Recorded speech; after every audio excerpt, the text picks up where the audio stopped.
watching Satluj TV News, I'm Angus Scott in London. The makers of some of the world's best-known branded clothes have rejected a 56% pay rise. Bangladesh raised the minimum monthly pay for the country's 4 million garment workers, but was immediately rejected by unions, seeking a near tripling of the figure.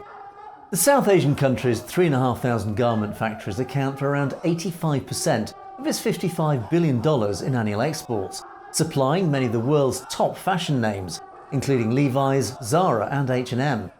But conditions are dire for many of the sector's 4 million workers, the vast majority of whom are women, whose monthly pay starts at 8,300 taka, that's around $75. Workers have gone on strike to demand a near tripling of their wages, with violent scenes in recent days, while employers offered 25%. Unions say their members have been hard hit by persistent inflation, which in October reached nearly 10%, and a cost of living crisis partly triggered by the Bangladeshi taka depreciating about 30% against the US dollar since early last year.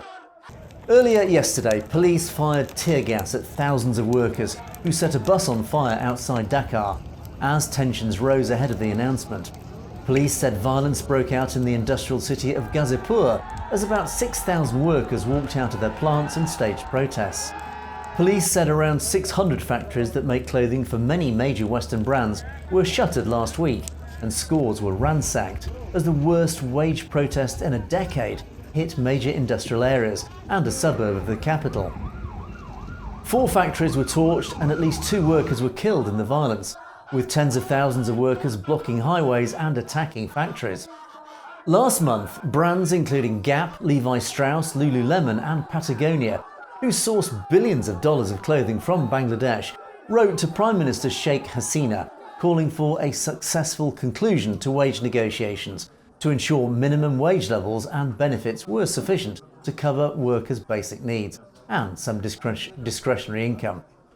The protests have coincided with separate violent demonstrations by opposition parties demanding the resignation of Hasina ahead of elections due in January next year.